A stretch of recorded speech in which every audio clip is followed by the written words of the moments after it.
था कि ये जो वैक्सीन निर्माण किया जा रहा है, इस वैक्सीन निर्माण में क्या किसी भी प्रोसेस के रूप में इसमें गाय के रक्त का प्रयोग किया गया है? क्या ऐसा है कि इसके लिए गाय को काटा गया है, उसका स्लॉटर हुआ है और उसके बाद वैक्सीन को बनाया गया है? तो सीधे तौर पे भारत सरकार ने जो हमें आरटीआई की जानकारी सौंपी, उसमें सीधे तौर पे उन्होंने तथ्य माना कि हां, इसके सबसे शुरुआती चरण में जब वीरो कल्चर किया गया था सेल्स का, उस समय पर गाय के रक्त का अर्थात स्लॉटर बच्चड़ों का जो 19-20 साल के दिन के समा कीजिएगा जो बछड़े हैं, उनके रक्त का प्रयोग करके इस वैक्सीन को बनाया गया। अब आप कल्पना कीजिए, यह बात भारत सरकार कह रही है और यह बात जब भारत सरकार कह रही है और यह प्रमाणित हो चुकी है, तो यह बात आग की तरह पूरे टीवी न्यूज चैनल में फैल गई। हर जगह बात चली गई कि फलानी चीज हो रही है और यह बड़ी खतरनाक घटना थी। अगर आप भारत के मानस में देखेंगे तो सीधे तौर पर मंगल पांडे की एक ही भावना थी। क्या मंगल पांडे अच्छी नौकरी नहीं कर रहा था? बताइए, आप जवाब दीजिए।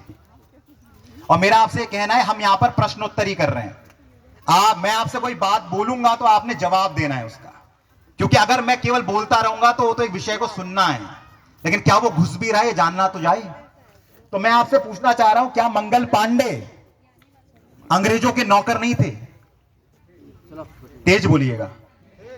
क्या मंगल पांडे जी को यह नहीं पता था कि वो वेतन ले रहे हैं अंग्रेजों से बढ़िया?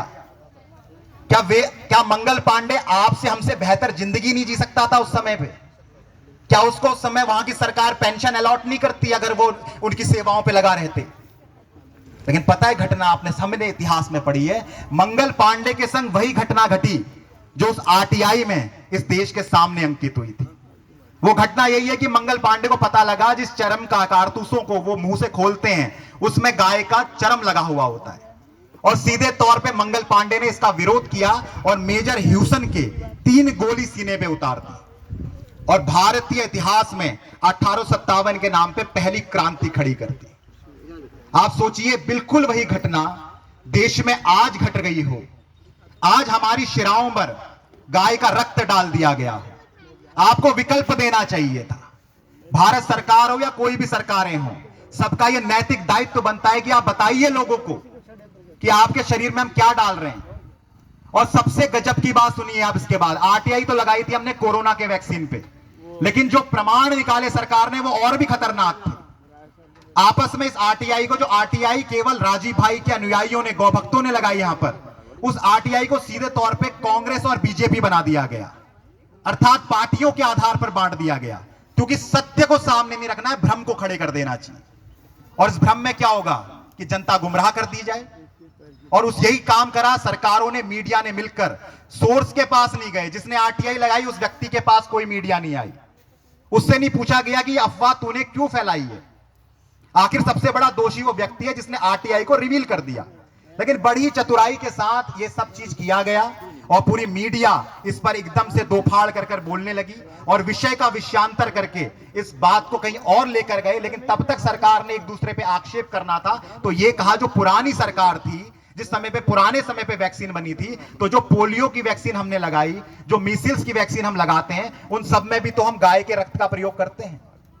उस सब के लिए भी तो गाय की हत्या की जाती है। तो मैं आपसे यह कहना चाहता हूं, आप अपने जीवन में सोचिए, माताओं, भाइयों, बहनों, क्या आपको जानकारियां पता है कि आप किस बच्चों के संग क्या होने जा रहा है?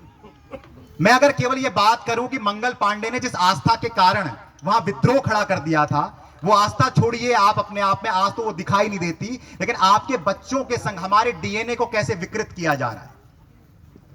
आप ये देखिए कि किस तरह से हमारे बच्चों को ऐसी चीजें लगाई जा रही हैं जिनसे उनके भविष्य को बड़ी ही मुश्किल अवस्था पे डाला जा रहा है। आज इतने हार्ट अटैक के केस बढ़ रहे हैं, इतनी ज्यादा समस्याएं आ रही है, क्यों जरूरत पड़ रही है यहां पे प्राकृतिक चिकित्सालय खोलने की? आखिर किस लिए यहां पे प्राकृतिक चिकित्सालय, पंचगव्य के आधार पर चिकित्सा आपको बताई जा रही है? इसका एक ही दर्द तो है इन सबका, कि कारण यही है कि जब सत्य के लिए, जब ये लोग साथ देने के लिए बात बोलते हैं, काम करते हैं, और अगर आपके स्वास्थ्य पर कोई हानि हो रही है तो सब आपको अपना परिवार मानकर ये काम कर रहे हैं।